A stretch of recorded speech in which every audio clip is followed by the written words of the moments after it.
Ang lulutuin naman natin ngayon guys, managis musakan. Ito siya guys, ilaga natin siya guys.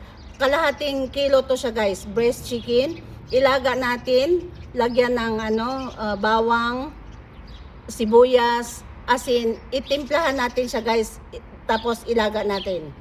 Ito siya guys, tatlong sibuyas, hiwain ng strips.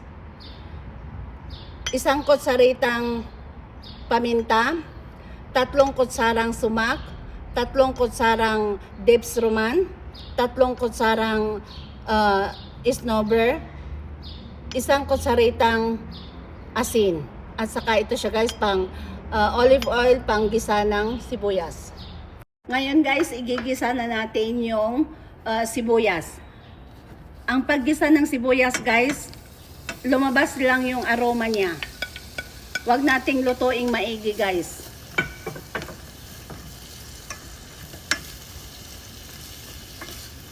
Pag ganito na yung guys, yung sibuyas guys, ilagay na natin yung manok.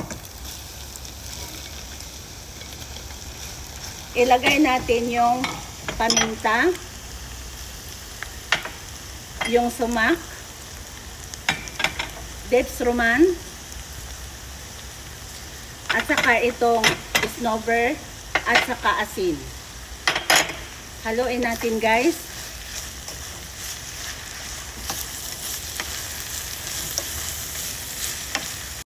Pagkatapos nyan guys, pagka naluto na, lagyan natin ng dipsruman konti.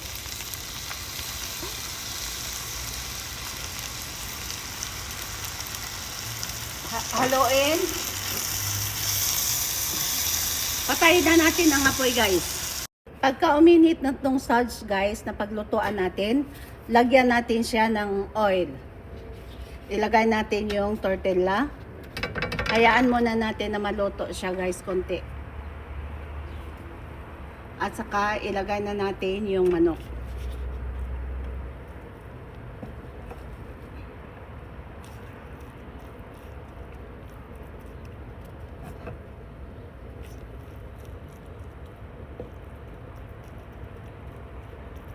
Ganito ang pagkalagay niya guys. Kailangan talagang buong tortilla bread ang paglagyanan niya guys.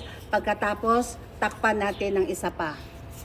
Hindi natin guys para dumikit yung tortilla na sa ibabaw.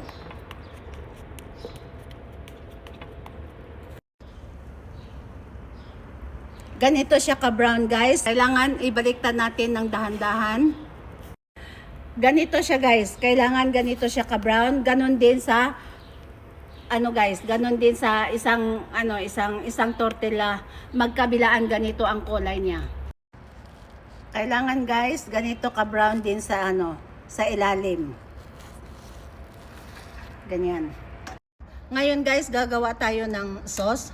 1 kutsarang sumak, 2 cloves na na garlic, ginadgad, 1 kutsarang yogurt, 1 kutsarang labna, 1 kutsaritang asin, yung panimpla nyo guys. Ngayon, ihalo natin guys. Paghalo-haloin natin lahat ng sangkap guys, o ricado. Ngayon, i-mix natin guys.